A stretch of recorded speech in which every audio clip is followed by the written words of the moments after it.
13h-15h, Europe 1 Info. Et les grands entretiens politiques d'Europe 1 Info se poursuivent sur Europe 1. Et à 14h33, vous recevez Clélie Mathias, Mathieu Vallet, eurodéputé et porte-parole du Rassemblement national. Bonjour Mathieu Vallet. Bonjour Clélie Mathias, merci de votre invitation. Soyez le bienvenu, on va parler des ZFE dans un instant. Juste avant, je voudrais revenir sur ce qui s'est passé hier à Paris.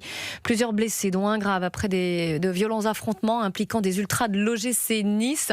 Ils ont éclaté donc à la veille de la finale de la Coupe de France entre le club niçois et le RC Lens ce soir. 65 personnes ont été placées en garde à vue, 6 personnes blessées, dont un grièvement. Écoutez Bruno Pomar, ex-policier du RAID, invité d'Europe 1.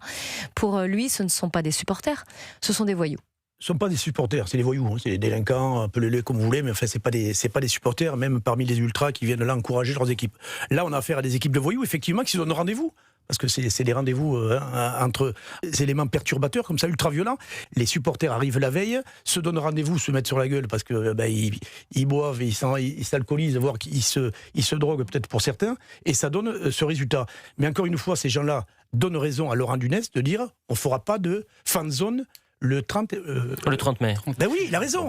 Non seulement parce qu'il y a beaucoup d'événements, mais en plus, à cause de ces mecs-là, on va priver les supporters, les gens qui adorent le football, de voir un match. Votre réaction, à vous? Non mais c'est possible dans ce pays d'avoir une rencontre sportive sans qu'il y ait du bordel. À Nantes, à Nice, la semaine dernière, dans les enceintes de stade, il y a eu des fumigènes, il y a eu des envahissements de terrain, il y a eu des policiers pris à partie avec leur section spécialisée qui œuvrent durant les matchs. Et puis là, hier soir, c'était le chaos dans le 10e arrondissement quai de Valmy. Voilà, on a des dégénérés, des abrutis, des violents qui viennent en découdre et qui viennent tout saccager et tout détruire. Mais comme il n'y a pas de réponse pénale... 6 blessés, dont un grave, quand même. Il n'y a pas de réponse pénale. Ouais. Donc, comme c'est open bar, ils y vont. C'est ce que je veux dire. Qu'est-ce qui va se passer? Il y a eu 65 personnes qui étaient placées en garde à vue. Moi, puisqu'on parle de foot, j'attends le résultat final. J'attends que le sifflet soit donné par la justice à la fin. Qu'est-ce qui se passe? Normalement, des violences volontaires en réunion, il y a des dégradations, etc. C'est 5 ans, 7 ans d'emprisonnement. Les peines sont prévues, mais elles ne sont pas appliquées. Et pardon aussi de faire un commentaire politique. Moi, j'ai évidemment condamné immédiatement ce matin ces violences lorsque je les ai vues. Monsieur Léaumont, vous savez, le petit Robespierre Wish, là, qui se croit en 1789, il a été dire que c'était mes amis les néo-nazis.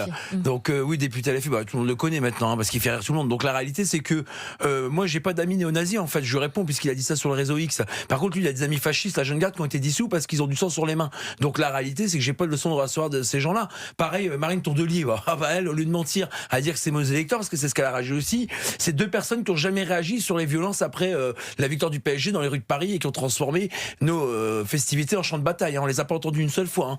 Donc moi, c'est pas mes électeurs non plus, mais Mme Tourdelier, au lieu de mentir, elle ferait mieux travailler ses programmes. Quand on fait 6% aux européennes et 7% législatives, elle s'est pris une veste, alors pas verte, mais bleu marine. Donc la réalité, c'est qu'au bout d'un moment, ces gens-là, ils sont vraiment malhonnêtes. Intellectuellement, je l'entends. Donc oui, il faut un dispositif sécuritaire adapté. Et moi, je suis concentré. À chaque fois qu'il y a une rencontre sportive, finalement. Ça veut dire que c'est quand même... Ce sont des moments de fête, c'est du foot, ça ne devrait pas être des moments comme ça. Donc qu'est-ce que ça dit derrière? Comment on en est arrivé là aussi?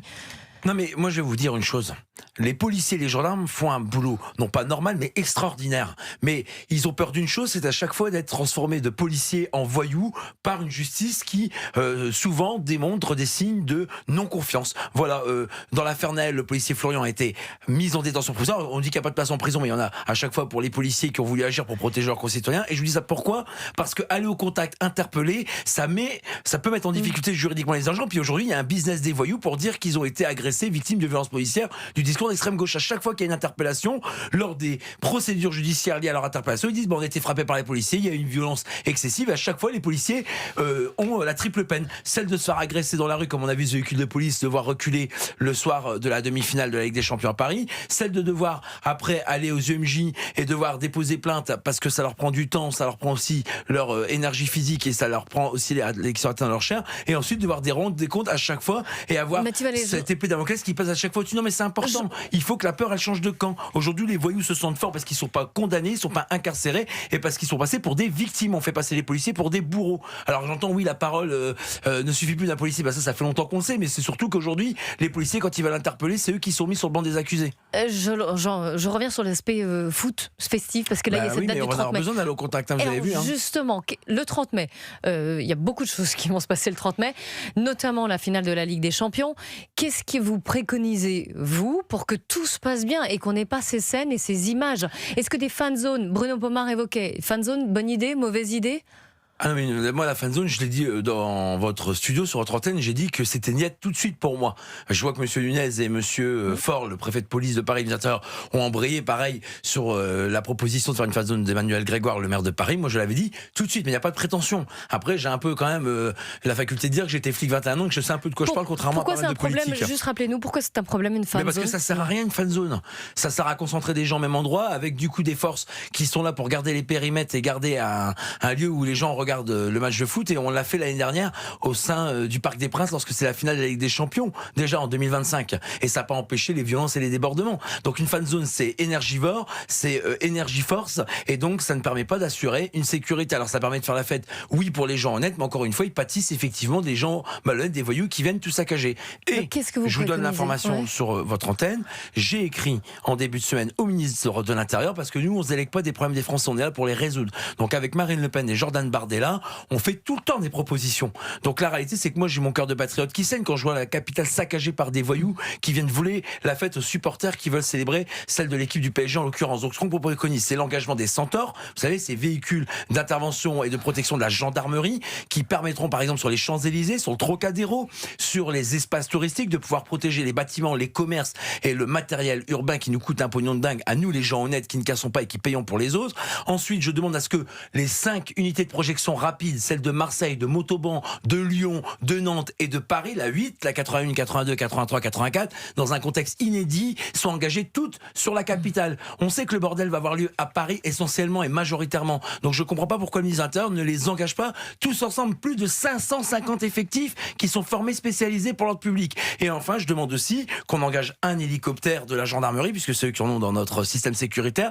Je demande aussi qu'on engage toutes les unités disponibles et qu'on rappelle les policiers en congé des services spécialisés. Déploiement massif, comme donc, les BAC, vraiment. les brigades spécialisées de terrain ou brigades territoriales de contact pour la préfecture de police de Paris, mais aussi les compagnies de sécurisation et d'intervention, les unités canines. Oui, quand il y a le chaos dans nos rues, il faut tout le monde sur le pont. Et les policiers, vous vous inquiétez pas, ils sont tous motivés, même ceux qui étaient en congé, de revenir travailler pour faire respecter l'ordre et pour faire en sorte que si le PSG gagne, ce que j'appelle de mes voeux, la fête puisse se dérouler sans que les voyous volent cette fête et que ça soit la fête des supporters et pas des voyous.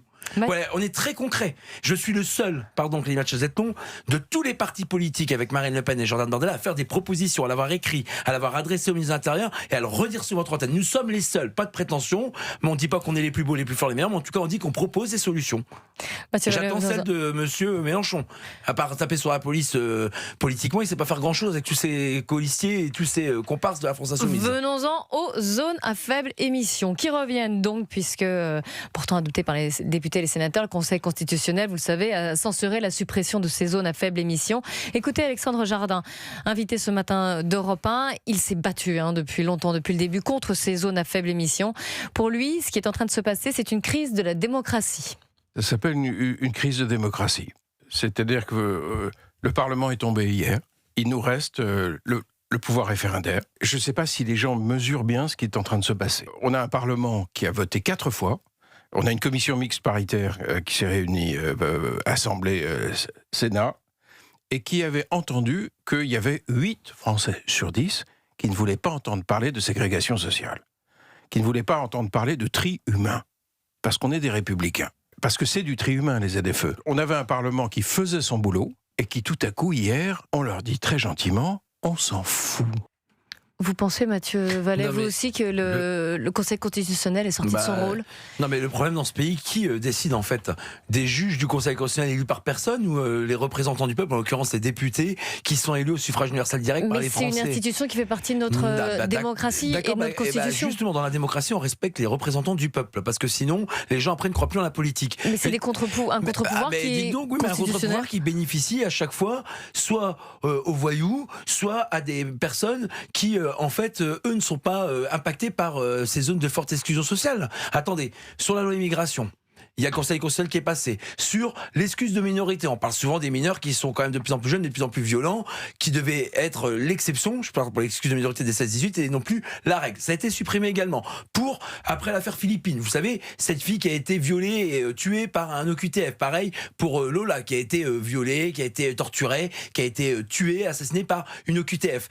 On avait prévu pour les centres de rétention, pour les criminels les plus dangereux, trafic de stupéfiants, proxénétisme, terrorisme, on parle pas d'un vol de jambon chez Franprix, de passer la durée de rétention de 90 jours à 220 jours. Censuré également. Donc, et aujourd'hui, les ZFE censurés également. Donc en fait, à chaque fois que les gens en fait demandent d'être plus protégés que les représentants du peuple, alors protégés socialement ou sécuritairement, on fait des lois, tout est décortiqué par le Conseil constitutionnel. Donc qui dirige? Soit le Conseil constitutionnel qui gouverne à la place des Français qui élisent des représentants, soit ceux qui siègent à l'hémicycle pour faire en sorte qu'on ait des lois qui puissent protéger les Français sur tous les domaines.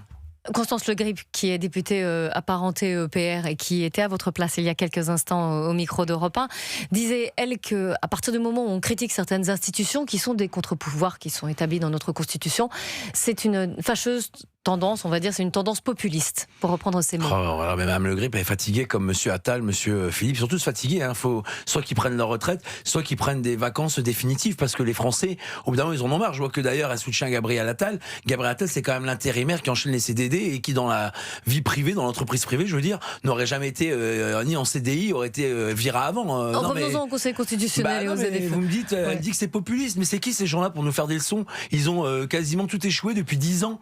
Monsieur Attal, il a été en CDD au budget, en CDD au porte-parole du gouvernement, en CDD à l'éducation nationale, en CDD à Premier ministre de Matignon. Il devait d'ailleurs dézinguer politiquement Bardella aux européennes. On a vu le résultat. Ils ont fait 2 fois moins que nous au résultat. Ils ont fait 15%, on a fait 30%. Non, mais la réalité, c'est que ces gens-là, ils doivent se dire excusez-nous, pardon, et puis ils ferment le rideau, ils plient les goules, et puis ils laissent des gens compétents et qui ont des projets, des idées, se présenter aux Français. Si leur programme et la présidentielle, ça va se dire ils sont populistes, ils sont fachos, ils sont racistes, on va aller loin avec ça. Non, mais la réalité, c'est que ça me gonfle. Madame Le Grip, qu'elle fasse preuve de modestie quand on n'est pas capable de faire baisser le carburant, quand on n'est pas capable de faire baisser l'inflation, quand on n'est pas capable de faire baisser le prix à la caisse, quand on n'est pas capable de faire baisser le chômage qui est en train d'augmenter, qui est à plus de 9%, on fait des leçons de morale à personne, et surtout quand on a 3400 milliards de dettes. Donc quand on ne sait pas gérer un pays, on rentre et on laisse faire d'autres personnes qui ont jamais été aux responsabilités, par exemple, avec la confiance des Français. Mathieu Vallet, l'objectif de ces ZFE, c'est évidemment de faire baisser la pollution de l'air qui est responsable de maladies et de décès. Comment on protège les Français? Non, mais pourquoi on va taper encore sur les classes populaires, les classes finalement sociales les moins aisées, et celles et ceux qui ont besoin de leur voiture pour aller faire des courses, pour aller voir de la famille, des amis, pour aller travailler? On peut très bien faire de l'écologie, mais pas punitive. C'est dingue. Comment est-ce que vous avez des préconisations? Quelle autre solution on aurait pu mettre en place? Par exemple, pour produire non, mais d'accord, mais c'est pas les ZFE qui vont faire baisser drastiquement la pollution dans nos centres-villes. D'abord, l'énergie que nous produisons, faisons du nucléaire. On a proposé un programme assez complet sur, par exemple, la réouverture de Fessenheim, par exemple, sur le développement des barrages hydroélectriques, par exemple, sur les centrales EPR2, ça y est, ces systèmes de nouvelle génération que EDF déploie en termes de nouvelles centrales. Donc nous, la réalité, c'est qu'on fait des propositions qui ne fait pas la poche des Français, qui ne fait pas une distinction entre les Français, dans laquelle, en fait, tout le monde s'y retrouve. Mais on a plein de propositions, et pour le budget, on en a fait plein. Enfin, je comprends pas cette histoire de dire, comme il faut moins de pollution, il faut aller taper sur ceux qui ont le moins d'argent, en fait. Enfin, c'est des raisonnements un peu... là, c'est populiste, peut-être, enfin, j'en sais rien. Au bout d'un moment, c'est des gens plutôt qui sont plus sur le terrain ou qui n'ont pas visiblement le contact avec des électeurs. C'est pour ça que M. Attal est parti dans les zones rurales qu'il a si souvent méprisé, oublié, avec son 80 km/h, les gilets jaunes, etc. Il y avait besoin d'une cuve de jouvence de gens qu'il a méprisé, oublié durant plusieurs années, j'ai l'impression. Mathieu Vallet, eurodéputé, porte-parole du Rassemblement national et l'invité des grands entretiens d'Europe 1 Info. Dans un instant, on parlera justement de Marine Le Pen qui accuse Emmanuel Macron de multiplier les nominations de copains, puisqu'on parlait du Conseil constitutionnel, et il y a d'autres exemples. On y reviendra dans un instant. 13h, 15h, Europe 1 Info. 14h48, les grands entretiens politiques d'Europe 1 Info se poursuivent avec votre invité Clélie Mathias, l'eurodéputé porte-parole du Rassemblement national, Mathieu Vallet. Et on parlait des ZFE censurés, enfin la suppression des ZFE censurés par le Conseil constitutionnel. Je voudrais vous faire écouter une déclaration de Marine Le Pen, puisque Emmanuel Macron a nommé son ancienne ministre Amélie de Montchalin à la tête de la Cour des comptes. Marc Guillaume, ancien secrétaire général du gouvernement, comme vice-président du Conseil d'État. L'ancien secrétaire général de l'Élysée à la tête de la Banque de France. Ce qui n'a pas manqué de faire réagir Marine Le Pen, c'était ce matin au micro de BFM. On voit bien qu'il y a là une kyrielle de nominations de macronistes à tous les postes qu'ils considèrent comme étant importants, parce qu'en réalité, l'objectif d'Emmanuel Macron, c'est de faire survivre le macronisme après la fin du macronisme. Alors, je vais lui dire quelque chose de très clair, il n'y arrivera pas. Ça sert à rien d'aller multiplier les nominations des copains. Mais il n'arrivera pas à contraindre, à empêcher l'expression, encore une fois, de la volonté politique du peuple. C'est vraiment, je trouve, une manière de voir les choses qui est très antidémocratique. Qu'est-ce que vous en pensez, Mathieu Vallet? à défaut de faire baisser le chômage, Emmanuel Macron il a ouvert France Travail à l'Elysée pour recaser les copains. Enfin, la réalité, c'est que ADECO, l'agence d'intérimaire, a des succès à se faire. Il a mis Richard Ferrand au Conseil constitutionnel, Marc Guillaume au Conseil vice-président, puisque c'est le Premier ministre, le président du Conseil d'État, donc vice-président du Conseil d'État. Maintenant, à la Cour des comptes, on a eu Amélie de Montchalin. Et là, on va avoir à la Banque de France, Monsieur Moulin. Bon, écoutez, la réalité, c'est que la République des copains, c'est pas la conception que nous on s'en fait. Il y a bien des gens compétents qui font pas partie des copains. De droite tous ceux qui ont été au pouvoir. Justement, c'est pour ça qu'il faut mettre un terme définitif à ces pratiques en votant pour Marine Le Pen et Jordan Bardella. Parce que vous-même, vous ne feriez pas ça. Non. On a des gens très compétents qui viennent d'ailleurs. On peut faire preuve d'ouverture et avoir des gens très compétents qui ne sont pas forcément de votre famille politique ou vos amis. Marc Guillaume, c'est pas un mépris ou une insulte de dire ça. C'est un proche d'Emmanuel Macron qui a été mis au poste de vice-président du Conseil d'État. C'est pas rien. C'est une institution qui est chargée d'analyser les recours sur les décisions administratives, par exemple, entre autres, ou sur certains contentieux électoraux comme ceux des municipales. Donc la réalité, c'est que c'est pas des postes qui servent à rien. Au contraire. Donc moi, je suis désolé, à la Cour des comptes, Amélie de Montchalin, mais elle a été ministre avant, elle a même été battue aux législatives. Donc vous dites qu'ils n'ont pas les compétences pour exercer ces fonctions ? Écoutez, moi j'estime qu'il y a des gens qui ont des parcours exemplaires, professionnels, qui ont le sens neutre de l'intérêt de l'État et qui pourraient très bien voir mieux faire la maille que des gens qui ont montré qu'ils étaient pas bons. Madame de Montchalin fait partie du gouvernement qui ont amené le pays dans le mur en termes de finances publiques. Et elle va dire demain à des budgets, ils sont pas en équilibre alors qu'elle-même elle a fait adopter des budgets en déficit. Faut de la cohérence quoi, non ? Enfin, je sais pas. Il va nommer qui, Monsieur Macron, en tant que prochain directeur général de la police nationale ou de la gendarmerie. Il va nommer des copains. Il va prendre le premier venu de ses amis pour les mettre à des postes où il faut un minimum d'expérience. Au poste de DGPN et de DGGN, aujourd'hui, on a un général à la tête de la gendarmerie, on a un préfet à la tête de la police nationale, et c'est des gens qui ont des parcours et des compétences. Là, ça me va. Voilà, Monsieur Bonneau, patron de la gendarmerie nationale, il a dirigé le GIGN. Voilà, c'est quelqu'un qui a de la compétence. Voilà, Monsieur Logier, à la tête de la police nationale, il a dirigé des préfectures difficiles comme celle de l'Isère ou à Grenoble, on en parle si souvent pour les narcotrafics. Donc moi, ces nominations-là, je les trouve au moins cohérentes dans les parcours. Mais mettre des copains, non. Est-ce qu'il faudrait revoir ce système de nomination, que ce ne soit plus à discrétion du président de la République? Non, mais on n'est pas obligé de faire des lois à chaque fois quelque chose qui ne va pas. Il faut juste avoir l'esprit des lois, comme disait Montesquieu. Donc il suffit juste d'avoir en fait un esprit républicain, et au lieu de crier au fascisme à tous les coins de rue, il faudrait d'abord s'appliquer des leçons de démocratie que ces gens-là donnent à tout le monde. Donc la réalité, c'est qu'il peut très bien, dans le contexte actuel constitutionnel, nommer des gens qui ne font pas partie ni de sa famille, ni de ses amis, ni de ses proches politiques. Et vous me promettez, par exemple, si jamais vous arrivez au pouvoir, de ne pas appliquer cette... Je peux d'ores et déjà vous dire qu'on a des contributeurs qui viennent de partout, parce que les bonnes idées, elles viennent de partout.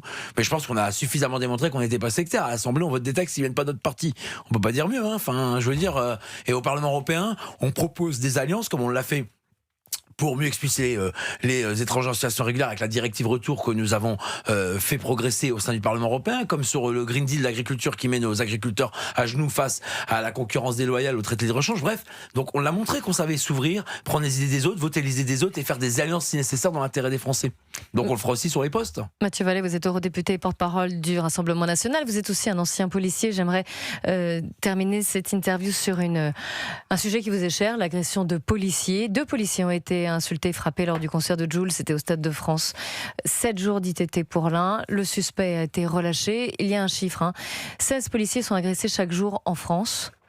Est-ce que la réponse pénale est adaptée à Non, ces mais agressions? il y a un déni de justice qui est insupportable pour ces policiers. C'est en fait la double humiliation. On parle de double peine, mais c'est la double humiliation. D'abord, l'humiliation de ne pas être respecté par des gens qui bafouent l'uniforme de la République en insultant, en crachant, en frappant, en se rebellant vis-à-vis de policiers. C'était aussi le cas de la BAC de Saint-Ouen lorsqu'ils ont voulu contrôler une femme sur un point de deal. Bref, à chaque fois, s'il n'y a pas de caméra piéton, il n'y a pas de parole policière qui tient. Bah non, je suis désolé. Le policier, s'il fait un procès verbal et qui ment, il risque 15 ans de réclusion criminelle. Sauf que dans 99,9% des cas, le policier, il dit pas de bêtises sur son procès verbal. Alors c'est suffisant quand il dit une bêtise pour le mettre en prison, mais c'est pas suffisant quand dans la grande majorité des cas, il dit la vérité pour que ça suffise, ça constitue une preuve. C'est quand même un gros sujet, ça, la parole du policier.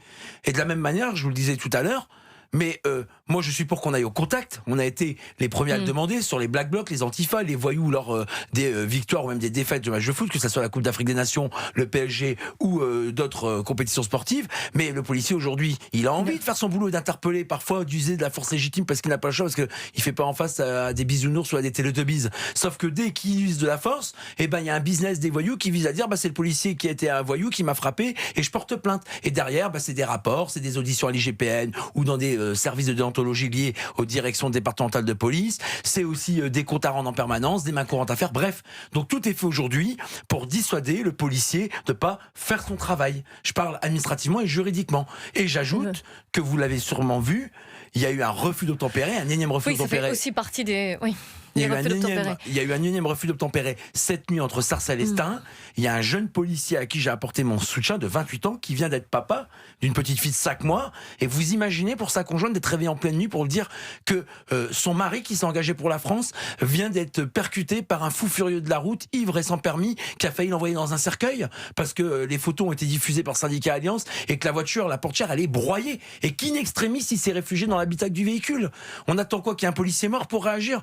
Moi, c'est quelque chose qui me rend dingue parce qu'en réalité j'ai trop assisté souvent à accompagner mes camarades dans leur dernière demeure. C'est pas possible. Manon, Paul et Steven, dont on a rendu hommage hier pour les 3 ans après qu'un chauffard ivre et sous stupéfiant à Roubaix les avait envoyés dans des cercueils. Il y en a un qui était papa d'un enfant d'1 an, Paul allait être papa et Manon avait une vie radieuse avec sa compagne, ses sœurs et sa famille. Ces familles, elles sont détruites, elles ne vivent plus, elles survivent. Qu'est-ce qu'il faut le dire? Faut le dire en quelle langue à ces magistrats pour qu'ils comprennent? Ils ont dû se battre. Clément Mathias, ces 3 policiers, le passager du chauffard, du criminel qui s'en est sorti, lui il est survécu, alors que les policiers en face ils ont rien demandé, ils ont pas survécu, ils ont dû se battre ces familles pour avoir un procès. L'ancienne procureure de Lille, elle a osé dire à ses familles, même si cet individu a outragé les secours survivants après l'accident, il n'y a pas d'outrage parce qu'il était suralcoolisé. Mais vous imaginez, il y aura un procès le 20 janvier 2027, près de 3 ans et demi après les faits. C'est respecter les policiers, c'est respecter leurs familles qui se battent pour la mémoire de leurs enfants. Qu'est-ce que vous préconisez? Vous préconisez juste d'adapter la loi, de la changer ou de les appliquer? Clément, je propose qu'on fasse appliquer la loi. Juste appliquer, vous ne proposez pas de nouvelles lois? Ce sera clair, la fête du slip vis-à-vis des policiers et des gendarmes, de ces voyous qui sont en roue libre, ça sera terminé. Ça sera déferment, condamnation, incarcération, exécution de la peine. Pas de nouvelles peines, pas de renforcement. Oui, mais ce qui existe actuellement. Je pourrais le chanter comme Dalida en fait. Je le dis à longueur de plateau, à longueur d'interview, depuis que je suis syndicaliste.